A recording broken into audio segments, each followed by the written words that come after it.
Disclaimer: the images used in this material are solely for entertainment purposes and do not reflect or depict the actual stories, events, or characters from the Torah, the Hebrew Bible. Any resemblance or similarities to the content of the Torah are purely coincidental. The purpose of this content is to provide a creative and imaginative interpretation, which should not be construed as a factual or historical representation of the biblical narratives. The stories, teachings, and values presented in the Torah are of deep cultural, religious, and historical significance and should be understood and studied within their proper context. It is recommended to consult authentic religious texts, scholars, or trusted sources for a comprehensive understanding of the Torah and its teachings. Now the Ramban repeats again something which is going to take us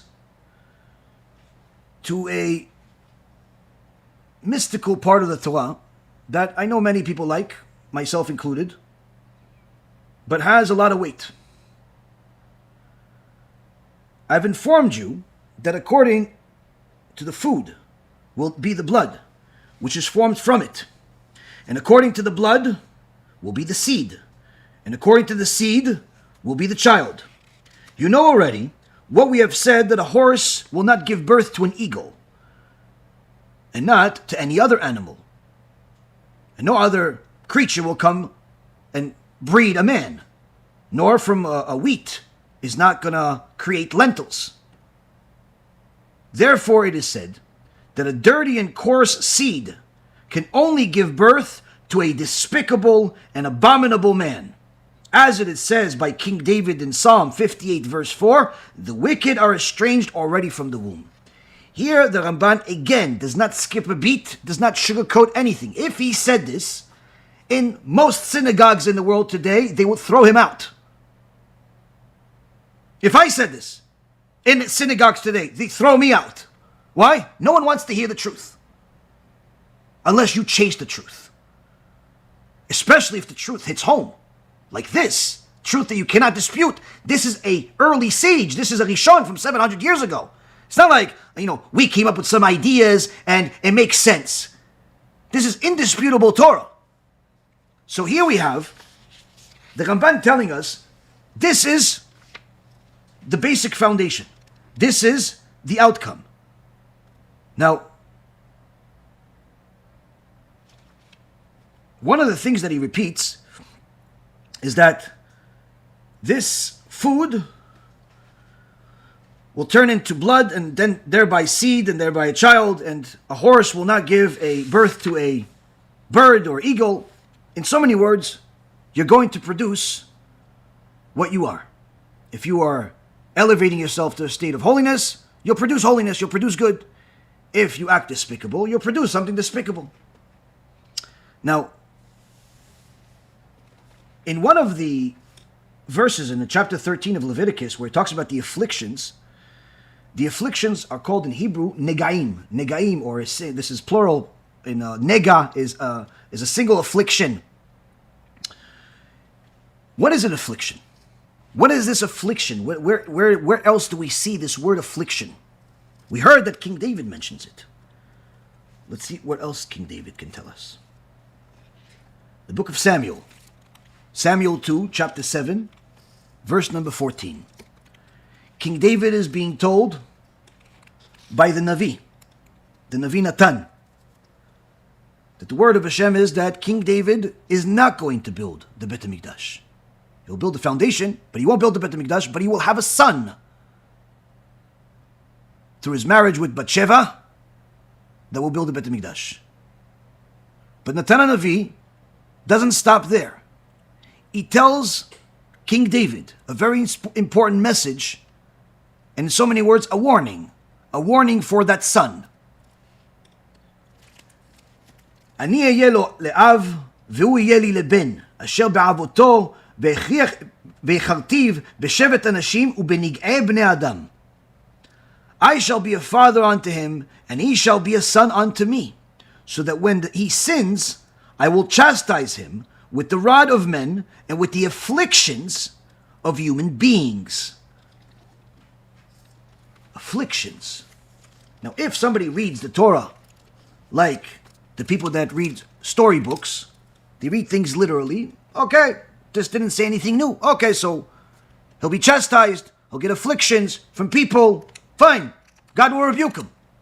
Great. But that's not how the Torah works. Afochba ve'afochba dekulaba. Delve into it and delve into it because everything is in it. Here it says, again, the same word, nega, afflictions. What's afflictions?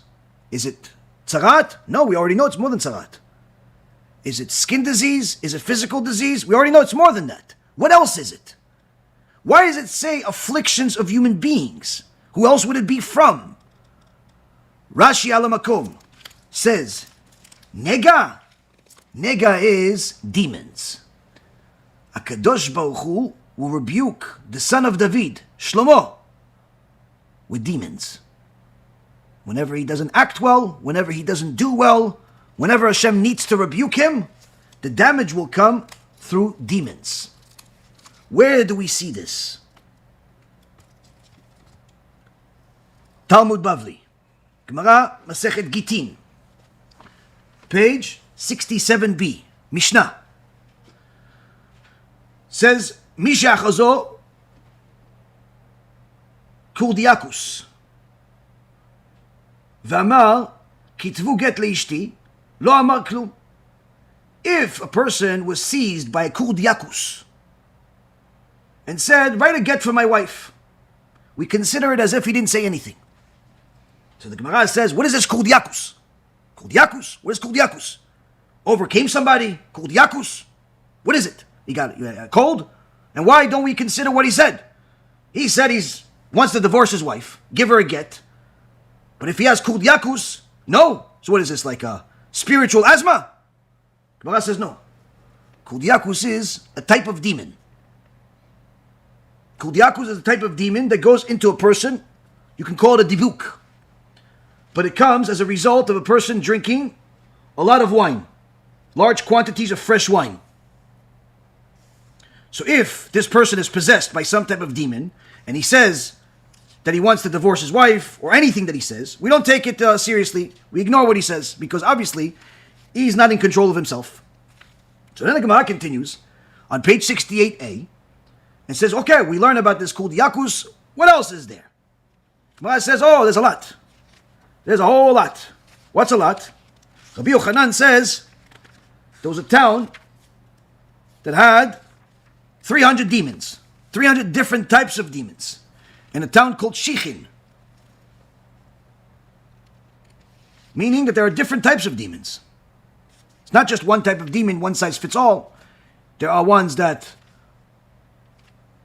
look like people, they're flesh. Some are completely spiritual, some are partial spiritual, partial flesh. They have different roles, different abilities, and even different food between each other that could sustain them to allow them to live. They have different names. Why do we need the names, says the Gemara? Because if somebody has a demon enter him, at the time when there were people that were holy enough and knowledgeable enough, like Rabbi Yaron that was able to force these demons to come out, one of the things that was necessary was to know the name of this demon. Because when you make an amulet, you make a kamea, you need to have the name. There was a woman that came to Rabbi Yaron, he mentions this in his Ruchot Mesaprot, it's a Minchat Yehuda Sefer, that she had a dream that the fruit that she ate was some person was in it. But he said, thank you, but you could have done better if you did a better bracha, if you did a better blessing. And she wanted to ask the rabbi, is this real? And the rabbi said, yeah, 100% it's real. This is a person that had to be reincarnated as a result of his sins inside a fruit, and the way to elevate him was you had to make a blessing on the fruit, and you did, but you made the wrong blessing. So you helped him, but not completely. Fine. We're going to go into the reincarnation part in a little while. But first we have to go into this world of demons. What does that have to do with intimacy? What does that have to do with nega? HaKadosh Baruch Hu says to David, when your son Shlomo doesn't act well, I'm going to send him demons. Yeah, but the Gemara says that Shlomo HaMelech was the most powerful king that ruled over everyone, not just the nations, but also the animals and even the demons. He ruled over everyone. Everyone had to submit to him. So the Gemara says the following. Shlomo HaMelech provided, he says in Ecclesiastes, chapter 2, verse 8, I provided myself with masculine and feminine orchestration, with delights of mankind, and with shida and shidut. Shlomo HaMelech says, I provided myself with all of the finer things, the musical instruments, the delights of mankind, pools and baths, but also shida and shidots. What shida and shidots? Male and female demons. So the Gemara asks, why? Why does Shlomo HaMelech write in Ecclesiastes that this is one of the things that he used? He had these demons, male, female. The Gemara says, since he was the ruler of all, he had them do his bidding. He needed them to do stuff. So they did. And the Gemara says, the primary example. The time came, and Shlomo wanted to build a Beit HaMikdash. To build a Beit HaMikdash, you couldn't just build a building to be big, to be square, to be rectangle, to be whatever you want it to be. It had to meet the exact specifications. One of the specifications is that you were not allowed to use steel, including as a tool. You weren't allowed to cut the rocks with steel. So how do you cut anything if not with steel? Needless to say, huge boulders, huge rocks, mountains. How do you do it? So Shlomo HaMelech, with his wisdom, he knew that there is a special animal that HaKadosh Baruch Hu created called Shamir. The Shamir was really a sea creature, lived in the sea, but was able to live in both. It was a tiny, tiny little thing. The Gemara in Masechet Sotah, page 48b, says that the Shamir worm was the size of a barley corn. It's tiny. And Moshe Rabbeinu used it in order to make the ephod. For the Kohen, you had to have these special clothing that had these stones on it. And you weren't allowed to engrave the stones because that would lessen the stone. So you had to engrave the names of the tribes on the stone without engraving the stone. Meaning, you had to engrave it, but without lessening the material. Which means that you had to cut the stone, not shave it like they do today. And the only way to do that was with this Shamir worm that would, in so many words, it had the equivalent of radioactive rays coming out of it that was able to part any stone, anything. Stone, steel, whatever. Moshe Rabbeinu used it, and Shlomo HaMelech knew about it. Now the key was to find it. He commanded the demons to come to him, and he said, where is this worm? And they said, well, we don't know. This worm is not something that we have a possession of. But maybe the king of the demons, Ashmedai, maybe he knows. So Shlomo HaMelech says to them, where is he? He says, oh, he has a whole regiment. He lives far away by the mountains, where he dug for himself a pit filled with water. Now this is not regular water. This is water that is fit for him, and him only. It's a, you could call it spiritual water, but it's actual something that is equivalent to water, but not water that is the water that we're familiar with. Only he could drink it, because the moment somebody else would tamper with it, it would no longer be suitable for him. So he made himself some type of a hole near this mountains, where he filled it with this water, and he goes up to the heavens every day, deals with the things of heaven, and then to satiate himself, he comes back every so often to get some to this place. It's sealed with a special signet that he puts on it. If he sees that somebody messed with the seal, he knows that this is tampered with, he has to leave. But as long as nobody touched it, he opens it up, he drinks, and then he flies away again. So now, Shlomo HaMelech knows that this Ashmedai, obviously he didn't come, so he's not looking to listen to Shlomo. He's a king himself. So he has to capture him. Shlomo takes the head of the Sanhedrin. The head of the Sanhedrin was a tzaddik named Benayahu ben Yehoyada. Benayahu ben Yehoyada was a Ish Kodesh, head of the Sanhedrin, knew endless amount of Torah, but that wasn't enough to go deal with this demon. So Shlomo HaMelech taught him and gave him certain tools that were supernatural in order for him to be able to go capture this Ashmedai. The demons told him where he is. He went over there. He found the place. And he knew that he had to trap him. He couldn't handle him one-on-one. So Shlomo HaMelech gave him a special chain that had the name of God on it. Not just the Yud Kei Vav Kei, the Shem Havaya, but the full name that is a name that, in so many words, submits anything, and also you can do all types of supernatural things with it. Then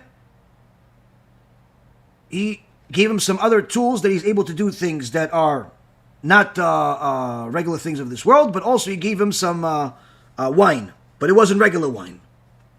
Wine that could be, in so many words, prepared to be like in the level of the spiritual water of the demon. But how do you get this demon to drink this wine? So Benayahu ben Yoyada acted quick, made a cave under this pit. In there, he made a hole to drain out the water that the Ashmedai had. After that, he sealed it with cotton balls. Then he made another hole, another cave, that he could make connect a tube between the two, where he could put in this wine and refill this pit for the demon with the wine without him seeing anything broken, because the seal is not being touched. And then after that, wait on the tree, wait for him to come. Shortly later, he comes, checks the pit, everything is good, nothing is sealed, opens it up, oh, surprised. Why? It's wine. Although it's wine for him, it's wine that's suitable for him, it's wine that can sustain him, it's this type of spiritual wine, but it's a wine nonetheless, and he knows that wine leads to problems. So initially he chooses not to drink it, but then the Gemara says he's too thirsty, and he decides that he has to, and he drinks it, and he loses some of his abilities, his strength, and immediately Benayahu ben Yoyada jumps on him and puts the chain with the special name of Hashem on him, around his neck. So when he wakes up and he tries to fight back, he tells him, you can't. The name of Hashem is on you. You're now my prisoner, you're coming with me. What do you want from me? He says, give me the Shamir worm. He goes, I don't have the Shamir worm. This is not something that I have. He says, who has it? He says, the Shamir worm belongs to the master of the sea, the master of the ocean. He owns it. He says, okay, where is it? Where does he keep it? He says, he doesn't keep it. He gives it to a bird that lives in a desert. Some say it's a wild chicken that's not kosher, a wild cock, and some say that it's a duchifas, which is a wild peacock. A regular peacock is kosher, by the way, but a wild peacock is not. He says, why does he give it to him? He says, because this duchifas, it swore that it's going to preserve this Shamir worm, this special worm, until, whenever he asks for it. So what does he use it for? Oh, it needs it in order for it to survive, because it needs to, break mountains. Anytime there's no food in a desert, it puts this worm over a mountain, it breaks it, then it drops some seeds in there, and then this produces food. So this Shamir worm is like his most prized possession. That's how he lives. Okay. This comes back to Shlomo HaMelech. Shlomo HaMelech sends somebody to go capture this special worm, finds this special bird, sees this bird, traps the bird in a very clever way by putting a mirror over her, a glass over her eggs. She can't get to her eggs, to our children, and is confused at what's happening. They scream to scare her away, which automatically makes her drop the worm that's always in her mouth. They grab the worm and run away. And the Gemara says that once this chicken, this wild cock, or duchifas it's called, saw what happened, it killed itself, because it broke the vow that it made to the master of the ocean. Now, of course, I know that some of these stories are hard for some people to understand, believe, whatever it is, but this is what it is. And as I mentioned, these are not just stories in the air. These stories have sources in the Torah, Ecclesiastes, the Book of Samuel, and multiple other places. Now, up to now, we understand why Shlomo needed demons and how he used them. But David HaMelech was told that Shlomo HaMelech will be hurt by demons, rebuked by demons. So the very same Gemara continues and says that Shlomo captured this king of the demons, Ashmedai, for years until he completed building the Bet HaMikdash. And then one day when they're alone, Shlomo asks him, what makes you better than people? What qualities do you have? I understand the Torah says that the angels and the demons are great. I understand why the angels are greater than us, but what makes you greater than us? So this Ashmedai says, well, I can't do anything because you have this chain on me. Remove it, and then I'll show you. Shlomo makes the mistake of listening to him, removes the chain. The second he removes the chain, the Ashmedai takes that part of Hashem's name and swallows it, and then he throws, or some say kicks, Shlomo HaMelech with a demon kick. It doesn't kill him, but makes him fly away 400 parsa. 400 parsa is something like a couple of thousand miles, or more, maybe over 1,000 miles. Long, long, far away, in so many words. And then the demon changes his shape and pretends to be Shlomo HaMelech for several years. Until Batsheva, the mother of Shlomo, discovers this, which we'll discuss perhaps at another time. The point being here is that we see that apparently Shlomo HaMelech made a mistake. Not just with the demon. We're talking about a mistake that happened before the demon. A mistake that HaKadosh Baruch Hu wanted to send him a message of rebuke. And therefore he allowed this demon to hurt him and kick him out of his own kingdom for 7 years. This was the rebuke that King David was told was going to happen to his son if he doesn't behave according to what HaKadosh Baruch Hu says. Now,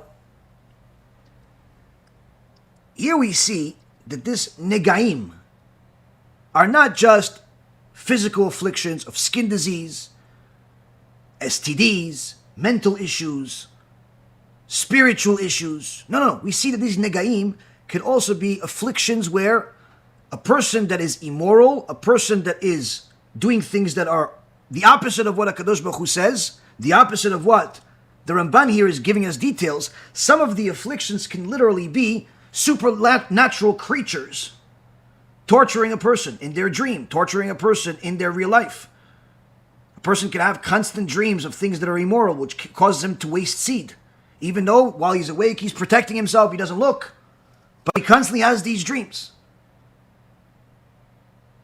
When we get to halakha, we see that there's halachot about everything.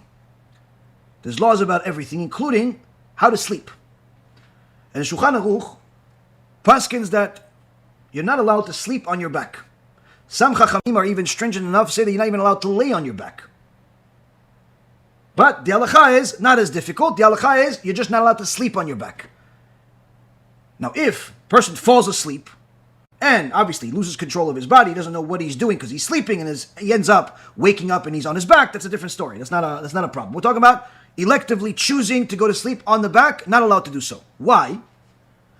Chachamim say because this is forbidden, because according to the sages, when a person sleeps on his back, he is enticing the Satan's wife to come and take what she wants from him. Come and take what gives her life and power, even greater than the Satan himself. When a man lays on his back, this is something that usually happens only when he's asleep. He gets attacked in the form of a dream, sometimes even without a dream, because she wants to take the seed out of him, because she in essence creates more of these creatures in the world, more of these demons in the world. This is also why on Yom Kippur, when we do the vidui, the Rav Nisim Agadol, the big vidui, the vidui Agadol, I should say. The vidui Agadol, anyone that actually read it and understands what it says, sees it literally, the whole thing is about acts of immorality that we're repenting for, that we're apologizing for. And then it says, there's a section in there, it says that, please Hashem, forgive us for any seed that left our body, either through our own hands or the hands of others. ben yedai uben al yedei acherim. Who is this acherim? Who is others? Others is the demons. Others is a person goes to sleep and has a dream that creates all types of problems for him while he's awake even. This also happens to women. We ask Hashem to not forgive us, but to fix this. Fix this problem. Why? Because once these things are out there, they have all types of abilities and all types of inclinations to torture us. The natural inclination of these creatures is to destroy. This is why the Gemara says that while Benayahu was bringing Ashmedai to Shlomo HaMelech, this was a journey. Along the way, Ashmedai was destroying a bunch of things, destroying houses, destroying trees, because the natural inclination of these things is to destroy. When there's a dibuk, for example, Rabbi Yaron mentions it in Minchat Yehuda that he would have to convince this dibuk not only to leave, but to leave without killing the person and without hurting the person in a big way. He had to hurt the person. There's no way for this demon to leave without hurting the person. But one of the things that that Rabbi Yaron would force him to do, and other Mekubalim that dealt with it would have to do, would force him to cause the least amount of damage, which is by forcing them to leave usually through the small toe or the big toe. Because if they leave through the mouth, that person will never be able to speak again. If they leave through the eye, the person will go blind. If they leave through other body parts, the person dies. Even though the demon leaves, the person dies with it. So, one of the things that the Mekubalim would do, while literally exercising these things out of people, whenever they happened, was also force them to leave in certain ways, because their natural inclination is to be destructive. So, when a person wastes seed on purpose, they're literally creating an army of enemies for themselves. An army of enemies for themselves. An army of enemies that will cause the person to make mistakes at work, make mistakes in their marriage, make mistakes in their relationships, make mistakes in all types of things. An army that will incline them to be more enticed by sin. Now, when a person does it, but not on purpose, he fell asleep, but he fell asleep on his back, and things like that produced, the seed is wasted. It also creates, even though it's nowhere near as damaging as him doing it on purpose while he's awake, it still creates a problem. People always ask me, oh, listen, this happened to me, is this bad? Well, it's not good, but it's nowhere near as bad as doing it on purpose. Doing it on purpose, let's say, is level 1,000. Doing it while you're falling asleep, so long as you didn't cause yourself to dream these things and see these things because of the things you watch during the day, it could be, a very, very low level. But needless to say, it's still a problem. A person still has to do tikkun for it. This is also the reason why even tzaddikim say the same vidui during the holy days about this seed. If it's not for now, it's for the previous years, for the earlier years, for times that there was the person was younger or not unaware, all types of things. Now, the Chachamim say that these types of things certainly exist. These types of things certainly impact our reality, but there are other things also that exist that if a person actually saw them, they wouldn't want to eat. ממעמקים חתיך השם